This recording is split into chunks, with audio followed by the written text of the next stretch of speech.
Innal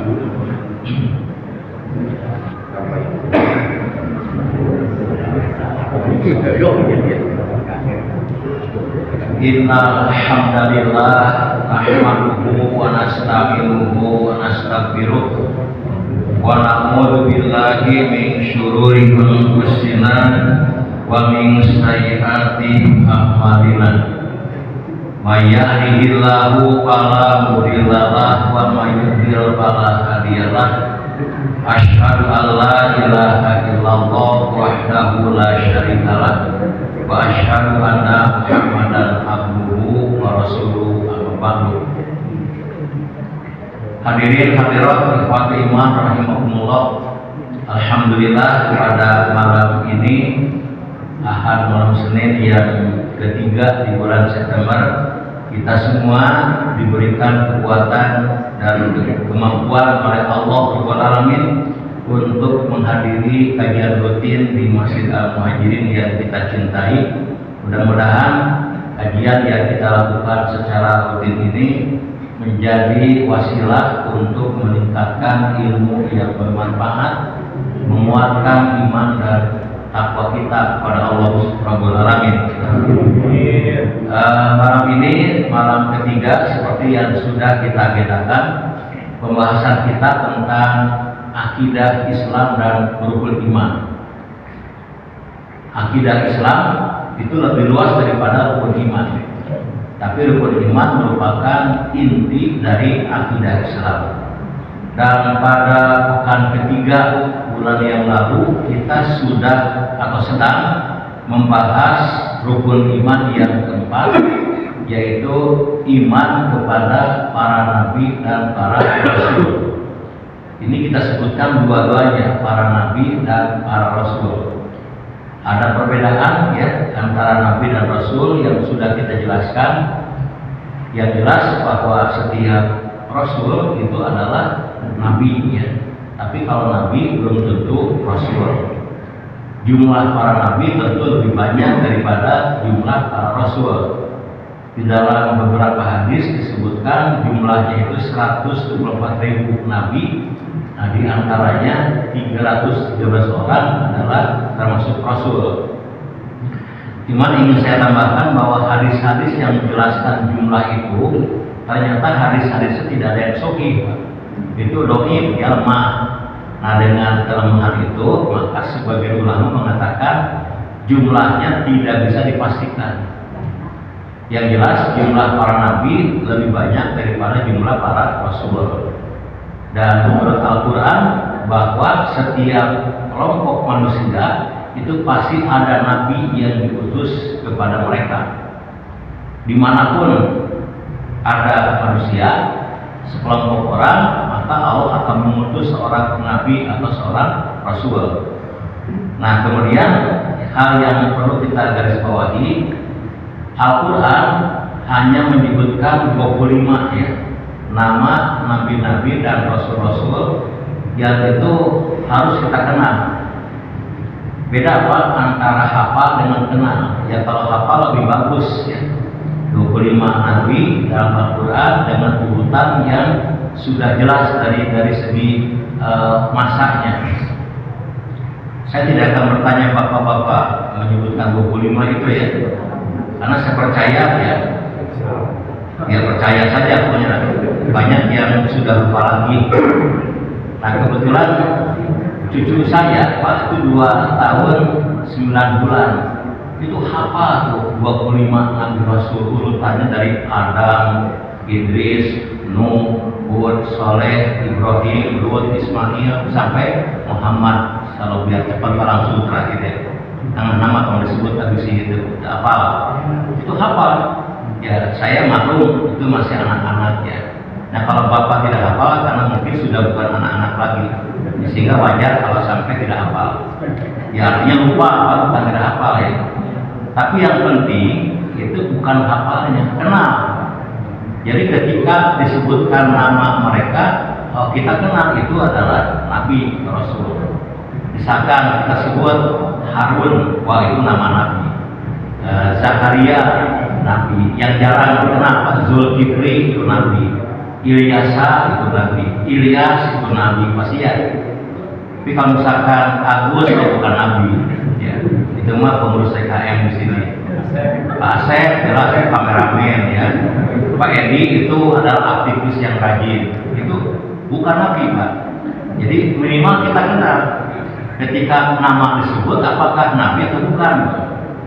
Ya syukur-syukur kalau hafal secara runtut sesuai dengan sejarah kelahiran dan meninggalnya mereka.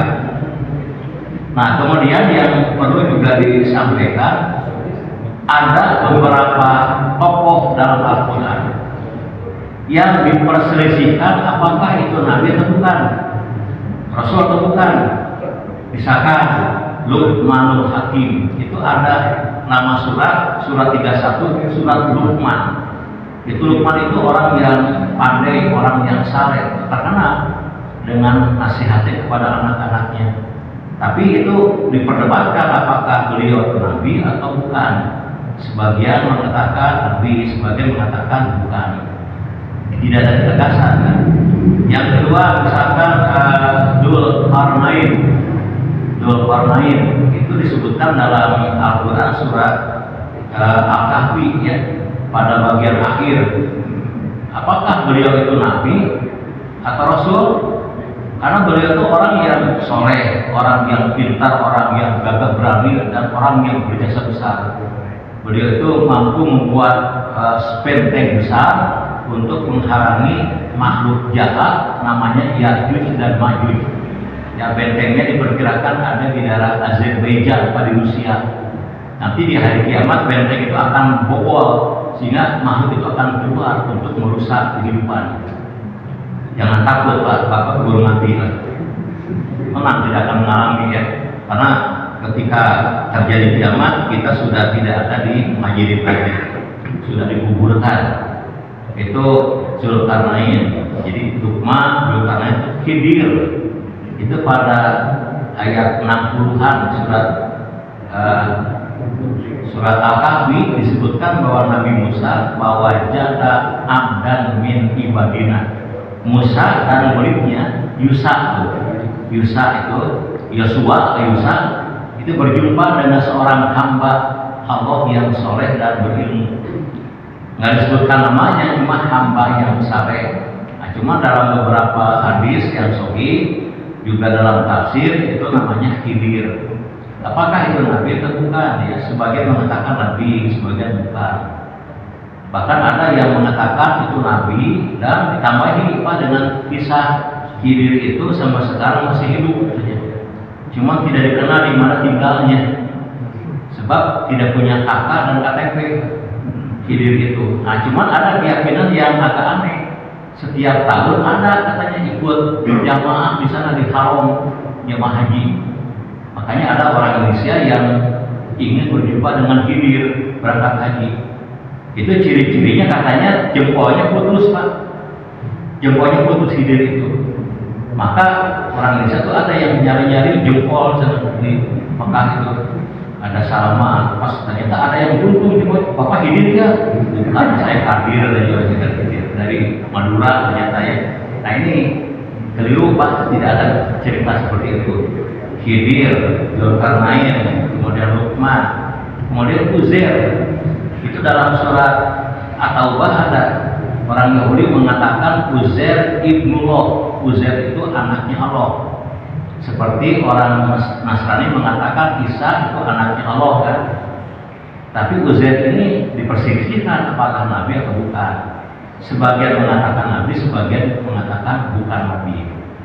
Ada juga yang berpendapat ibunya Musa. Siapa ibu Musa? Masih ibu-ibu Pak, perempuan. Itu nabi juga katanya mendapat wahyu. Siti Maryam juga itu ibunya Nabi Isa, nabi juga. Tapi ini dibantah oleh ulama-ulama mayoritas. Kenapa? Sebab seorang nabi itu harus seorang laki-laki ya. Tidak ada nabi seorang ibu-ibu ya. Ibunya Musa pasti perempuan, ibunya Isa pasti perempuan, tidak mungkin nabi ya. Ini saya kira beberapa tambahan. Kemudian sempat juga ada persoalan apakah tokoh-tokoh besar dalam agama-agama di luar Islam di luar Yahudi, di luar Nasrani ya. Apakah mereka nabi atau bukan? Misalkan tokoh agama Buddha ya, Siddhartha Buddha Gautama, tokoh agama Konghucu, namanya Konghucu atau Konghucu ya.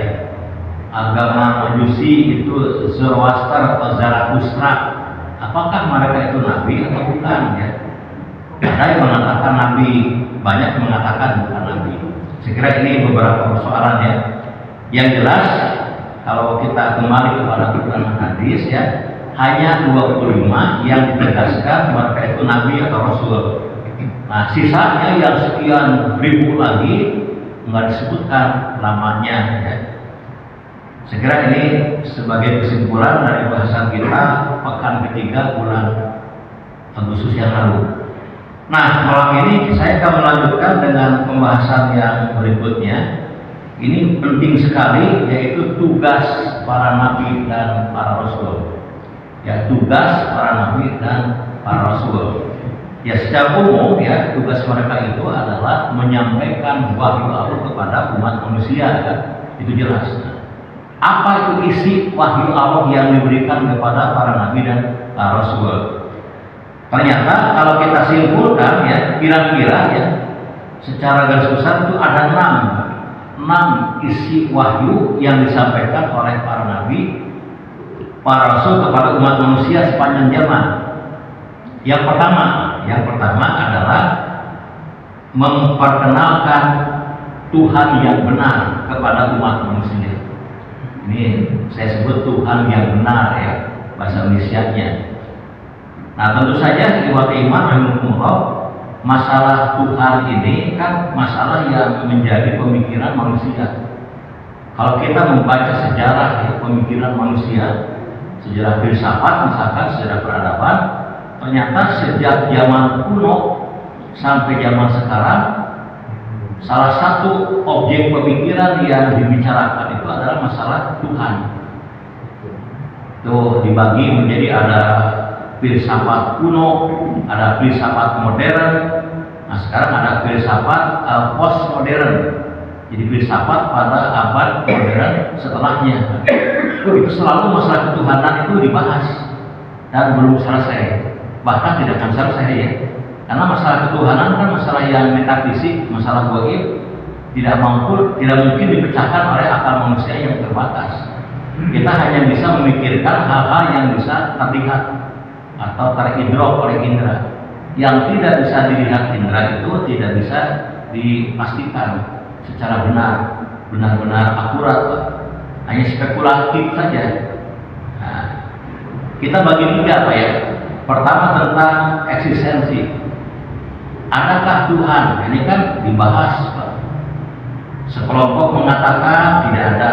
Oh, ini ateisme. Sekelompok mengatakan ada. Itu namanya teisme. Nah, ketika ditanyakan berapa jumlahnya, banyak politeisme. Ada mengatakan cuma satu monoteisme. Kemudian bagaimana hubungan Tuhan dengan alam manusia? Sekelompok mengatakan Tuhan itu ada di luar alam, menjauh di sana, ya, transenden. Itu namanya deisme. Ada yang mengatakan Tuhan itu imanen, imanitasnya dekat, bernyatu dengan alam. Bahkan ada yang ekstrim manunggaling oleh Gusti, itu namanya panteisme. Tuhan dan alam bersatu. Ini kan tidak selesai. Nah, kemudian tentang ini Pak, tentang namanya. Siapa itu nama Tuhan yang menciptakan alam itu? Jelas tidak mungkin dijawab dengan pemikiran manusia. Tentang sifat-sifatnya, nah itu juga tidak bisa dijawab oleh manusia. Nah, kalau kita kembali kepada Al-Quran, juga kitab-kitab suci yang kita tidak tahu kan, karena sudah tidak ada, tapi Al-Quran kan. Kemudian dari penjelasan ayat-ayatnya, maka ternyata ketiganya terjawab tentang adakah Tuhan. Silakan surat Al-Ibrahim ayat 7 ya. Apillahi wa qala rusuluhum apillahi syakun fatiris samawati wal ardh. Berhenti dulu. Berkatalah para rasul, apakah ragu tentang adanya Allah pencipta langit dan bumi? Ini menunjukkan bahwa ada pencipta langit dan bumi, namanya itu siapa? Allah. Jadi kalau nama Allah itu kan wajib kita akui, Pak. Kita tidak boleh menggunakan nama yang lain. Ya sudah, nama Tuhan itu adalah Allah. Kemudian tentang namanya apakah hanya Allah? Wah, ternyata banyak. Misalkan dalam surat apa nih?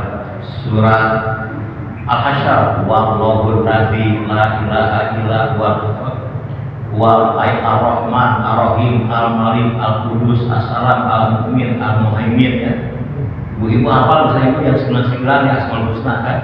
Kalau Bapak minta hafal biasanya nggak apa-apa Pak, yang penting kenal ya. Itu jumlahnya lebih dari 100 nama-nama Allah Asmaul Husna. Nah, ada yang mengatakan 99, ya sebenarnya hadis Pak, hadis Bayatul Muni yang tidak sahih ternyata. Yang benar itu lebih dari 100 itu nama-nama Allah. Nah, apakah dengan akal bisa? Tidak, harus dengan apa? Dengan wahyu. Kemudian tentang sifat, nah sifat-sifat Allah juga itu diterangkan dengan wahyu. Nah, jadi tugas para nabi yang pertama adalah mengenalkan Allah kepada umat manusia, yang tidak bisa dijelaskan hanya menggunakan akal semata-mata. Baik, yang kedua, nah tugas yang kedua apa? Tugas mereka itu yang kedua katanya ini mengenalkan tugas manusia untuk beribadah kepada Allah. Jadi pertanyaannya adalah manusia itu dari mana asalnya? Untuk apa manusia itu dan kemana akan pergi? Ini 3 pertanyaan yang sangat sulit Pak dijawab tanpa wahyu. Terutama yang kedua, untuk apa manusia hidup? Saya pernah baca ada seorang filsuf Jerman ya, namanya Heidegger, Pak Martin Heidegger. Dia mengatakan bahwa manusia itu datang ke dunia tidak direncanakan, ujung-ujung datang tanpa tahu dari mana, untuk apa dan kemana. Karena mah bingung katanya. Itu Martin Heidegger. Kenapa dia tidak pernah ngaji di sini sih? Jadi nggak bisa jawab. Nah, kalau kita melihat tugas para nabi, para rasul di Quran Pak, atau di hadis ya, itu banyak Pak. Jawabannya adalah untuk beribadah. Itu di dalam Al-Quran itu banyak ayat yang menyebutkan ketika Nabi Hud, Pak, Nabi Lut, Nabi Soleh ya, mereka menyeru umatnya, ya qaumi ubudullaha ma lakum min ilahin ghairuh. Hei kaumku, beribadahlah kepada Tuhan kamu, tidak ada yang disembah kecuali Dia. Al-Quran, wa ma khalaqtul jinna wal insa illa liya'budun. Quran surat An-Nariyat 56.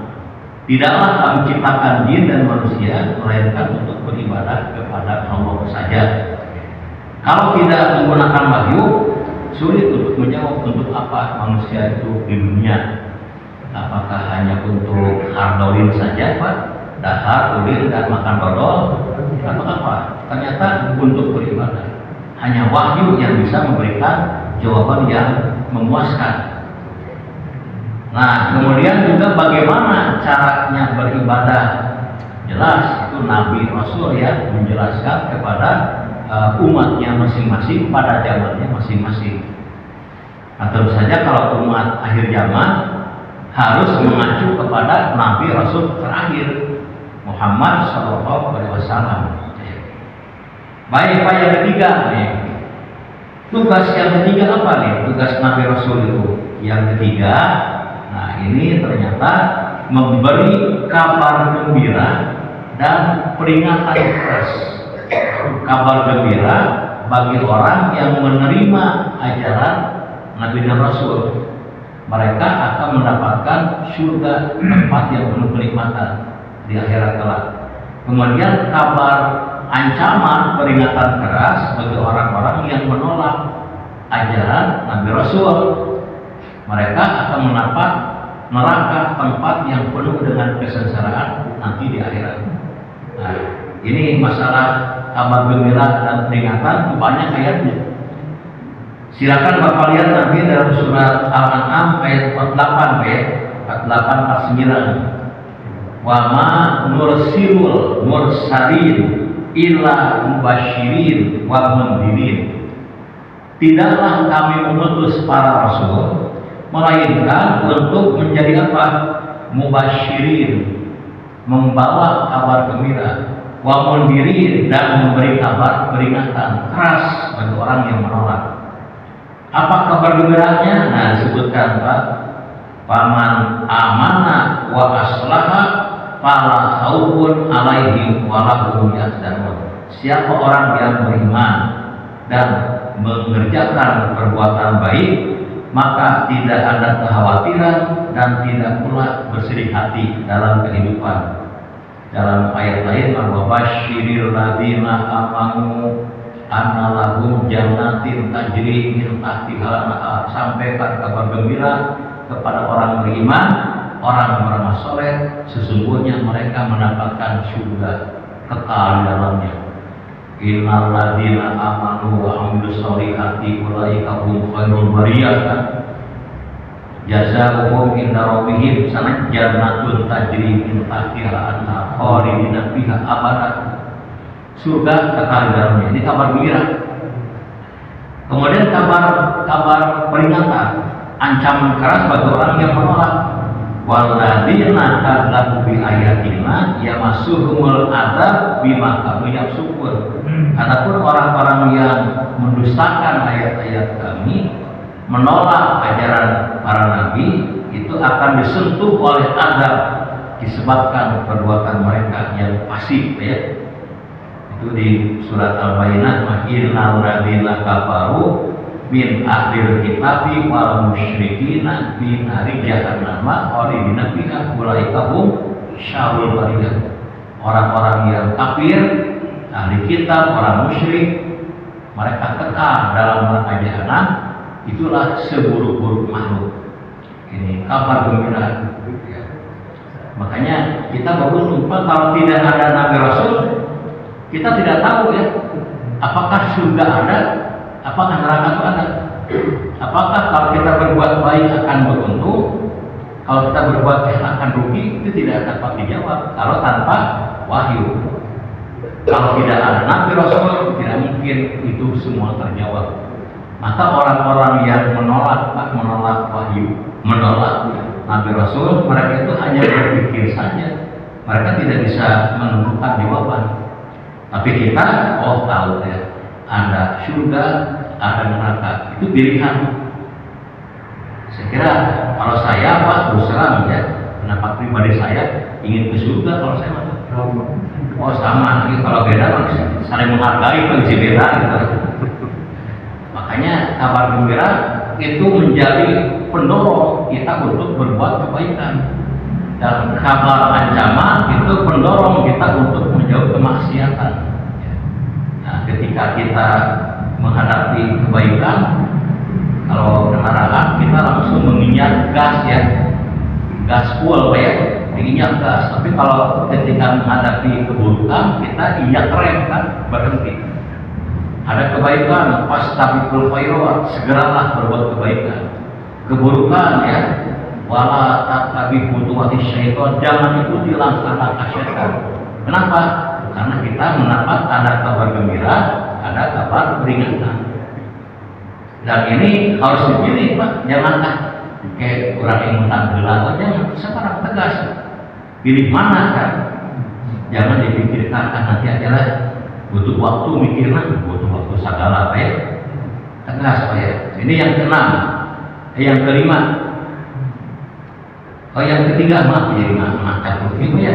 Ketiga, pertama mengenalkan Allah sebagai Tuhan yang benar. Kedua, mengenalkan manusia untuk beribadah kepada Allah. Yang ketiga, membawa kabar gembira dan peringatan, mubasyir dan mundir, kan? Mubasyirin wa mundirin.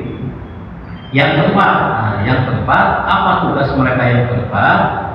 Ini adalah menjelaskan syariat kepada manusia.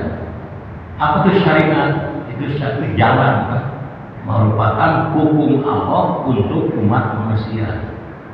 Jadi Allah itu ternyata menurunkan hukum-hukum untuk umat manusia sejak zaman Nabi Adam sampai zaman Nabi Muhammad SAW.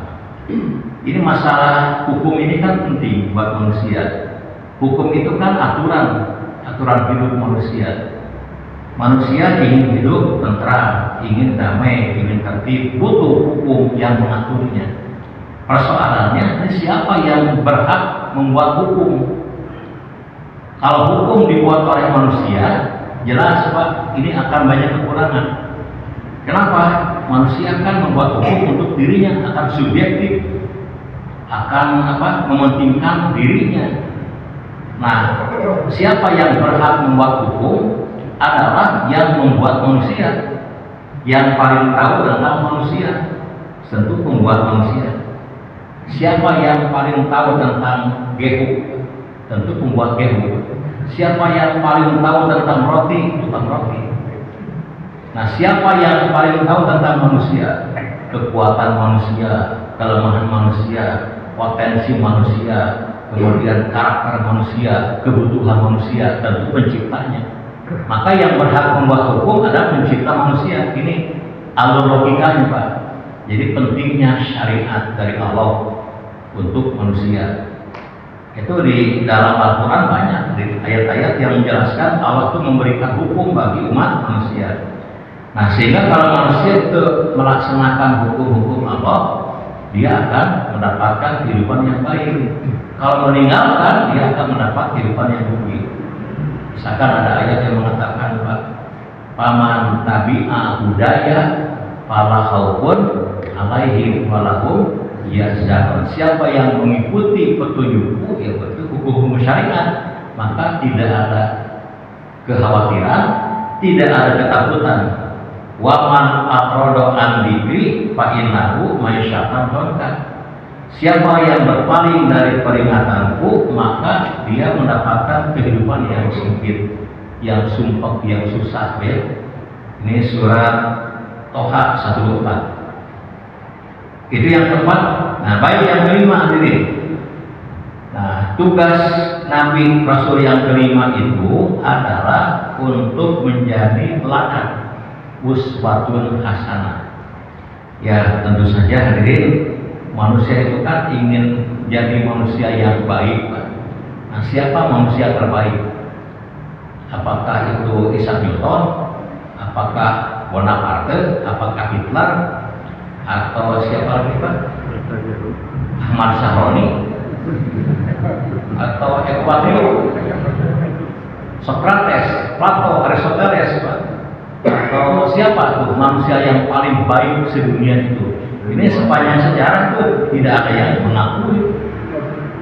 Itu tahun 80-an ada seorang sejarawan Amerika namanya Michael Hart. Dia pernah menulis 100 tokoh dunia yang paling hebat sepanjang sejarah. Wah, hebat dulu. The 100 tokoh.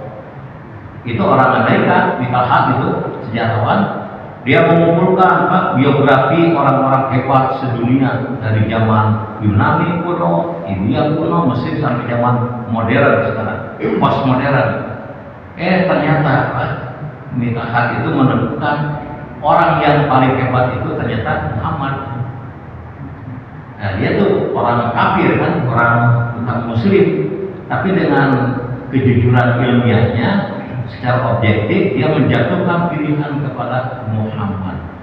Nomor 2 ternyata Isaac Newton, bukan Nabi Ibrahim. Kita Ibrahim nomor 2. Nah, apalagi Ibrahim di depan Isaac Newton. Yang ketiga baru Yesus, Nabi Isa nomor 3. Nomor 4 itu Alfonso Leonardo da Vinci pelukis. Yang kelima itu Bonaparte.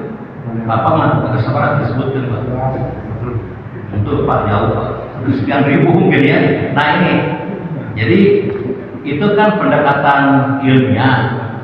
Nah kalau, tapi sebaliknya ada Pak seorang sastrawan Indonesia, dulu siapa namanya Pak, sudah meninggal dunia ya, katanya pindah agama, Arswendo namanya Pak. Itu penulis tabloid Monitor Pak ya. Itu ternyata menempatkan Nabi Muhammad bukan nomor 1, di demo kan diprotes. Nah dia membela diri, saya kan hanya melihat aspek lainnya bukan keseluruhan, membela dirinya. Nah, kita sensitif kan ketika ada orang barat menyebut Muhammad nomor 1, kita berbangga, tepuk tangan. Tapi ketika ada yang menempatkan nomor lain, kita mendemonya di penjara gitu ya. Sekarang udah selamat kan? Maksudnya bebas penjara, udah meninggal dunia itu orang itu. Nah, jadi kalau kita kembali kepada Al-Quran, tentu manusia terbaik adalah dari sekian miliar umat manusia itu yang terbaik ada 120.000. Itu yang terbaik. Siapa itu? Ya, para nabi 124.000 orang. Kalau kita menerima hadisnya, Pak. Nah, dari yang 124.000 itu dipilih lagi ada 311. Itu Rasul. Karena Rasul lebih tinggi dari para nabi, Pak ya. Nah, dari 313 itu dipilih 25. Karena yang 25 ada di Quran. Itulah manusia terbaik itu 25 orang. Nah, dari 25 dipilih lagi, Pak. Dari 5 orang. Itu namanya ulul azmi minar rusul. Para rasul yang punya ketabahan dan kekuatan mental yang dahsyat. Itu 5 orang. Siapa yang mau orang itu, Pak? Disingkat dengan Mimin, Pak. Ada Ibu Mimin. Mimin yang pertama Muhammad, I pertama Ibrahim, M kedua Musa, I kedua Isa, M baru Nuh. Mari sana. Kenapa 5 Mimin ya? Itu disingkat dengan Mimin. Makanya kalau ada perempuan namanya Ibu Mimin, mungkin orang tuanya merencanakan ingin seperti 5 orang Rasul yang hebat tadi, supaya akhlaknya mirip Muhammad, keberaniannya mirip Ibrahim, ya, kekuatannya mirip Musa, kemudian kelembutannya mirip Nabi Isa, dan keberaniannya mirip Nabi Nuh. Disebutlah Mimin. Kayak kemorangan Ibu Mimin ya, salah larang ya, baik itu. Nah, dari yang 5 orang itu dipilih 2 Pak ya. Nah, 2 terbaik itu adalah namanya Khalilani, 2 kekasih Allah. Itu 2 orang, siapa? Ibrahim dan Muhammad. Nah, dari 2 itu dipilih pas 1, the best, Pak. Dari sekian miliar itu adalah Muhammad Sallallahu Alaihi Wasallam. Makanya Imam Barjani, Pak, menuliskan dalam syairnya, anta syamsun, anta badrun, anta nurun, fauqan nuri, anta misbahus sururi, Pak. Jadi engkaulah matahari, engkaulah bulan, engkaulah cahaya, engkaulah pelita hatiku, Pak. Itu banyak yang melantunkan berdengar Pak Hasan. Anta syamsun, anta badrun, anta nurun, fauqan nuri. Ada yang menolak, Pak, itu syairnya berlebihan ya. Tapi tujuannya bagus, Pak. Memang Nabi kita itu adalah manusia terbaik sepanjang sejarah. Sekian miliar manusia itu terbaiknya beliau. Makanya di Al-Quran surat Al-Ahzab ayat 21, kita harus menjadikan beliau sebagai model dalam kehidupan. Manusia terbaik itu jadikan teladan bagi kita. Laqad kana lakum fi Rasulillah uswatun hasanah. Sungguh telah ada pada pribadi Rasul adalah suri teladan yang baik, yang baik dalam segala urusan. Dan kalau kita lihat di iman, tokoh dunia, tokoh sejarah yang hebat-hebat itu tidak ada orang yang riwayatnya paling detail kecuali Nabi kita. Bapak tahu bagaimana cara Isaac Newton makan? Tidak tahu, Pak. Bagaimana cara Socrates berjalan kaki? Tidak tahu. Bagaimana cara Hitler tidur? Bagaimana misalkan cara siapa, Pak? Einstein berjalan kaki atau makan, minum, tidur, mandi. Tapi kalau Nabi kita ada kan? Beliau berjalan, ada caranya. Beliau berdiri, beliau duduk, beliau tidur. Disebutkan, Pak, dalam hadis beliau itu tidurnya sedikit. Kalau kita sedikit-sedikit tidur. Beliau kalau makan sedikit, kalau kita sedikit-sedikit makan. Beliau sedikit hiburan, kalau kita sedikit-sedikit hiburan. Beliau itu sedikit-sedikit sholat, kalau kita sedikit sholat. Sekarang kembali. Beliau sedikit-sedikit puasa sunat, kalau kita puasa sunat sedikit. Yang banyak malah kita tidak puasa. Gitu. Beliau barangkali itu sebagian dipakai untuk tidur, sebagian dipakai sholat. Kalau kita kan sebagian untuk tidur, sebagian untuk tidur lagi. Bedanya. Nah, hari-hari yang lama itu sebagian beliau isi dengan puasa sunat, sebagian beliau makan biasa. Kalau kita sebagian dipakai untuk makan, sisanya untuk program. Sambil makan dan sebagainya, Pak ya. Nah ini itu perbedaan. Sampai disebutkan Pak dalam hadis-hadis itu bagaimana beliau ibadahnya, sholatnya. Disebutkan ya dalam hadis itu beliau sholat subuh ketika masih gelap gulita, sholat asar masih terang benderang. Kalau kita kadang-kadang sholat subuh masih terang benderang, asar masih gelap gulita tiba-tiba. Kenapa asarnya gelap gulita? Subuh tadi caangkeun, asar dipoekan. Kenapa subuh caang begini? Asar napoek deui, subuh dicaangkeun. Itulah. Nabi itu kalau pergi ke masjid paling awal, pulang paling akhir. Kalau kita itu berangkat paling akhir, pulang paling awal. Bari berkesenangan jenuh halus sebenarnya. Kecuali Pak Edi paling awal kali ke masjid. Pulang paling awal juga. Ini yang kelima untuk pelatan. Yang terakhir Pak yang keenam ada 1 menit Pak ya. Yang keenam itu untuk menegakkan hujah agar manusia yang menolak tidak punya alasan. Maksudnya gini Pak, ini kalau ada orang kafir, ditanya kenapa kamu kafir, nggak bisa menjawab. Bukankah sudah datang Rasul, sudah datang Nabi, kenapa kamu kafir? Sudah ada Nabi, ada Rasul, kenapa kamu itu maksiat? Sudah ada Nabi, Rasul, kenapa kamu itu membangkang? Itu hujah Pak. Itu dalam Al-Quran banyak ayatnya. Yang tidak akan saya bacakan karena sudah ada di Pak ya. Nah baik Pak, sekira ini bahasan kita pertemuan yang kedua tentang beriman kepada para nabi, para rasul, tugas nabi dan rasul menurut Al-Quran.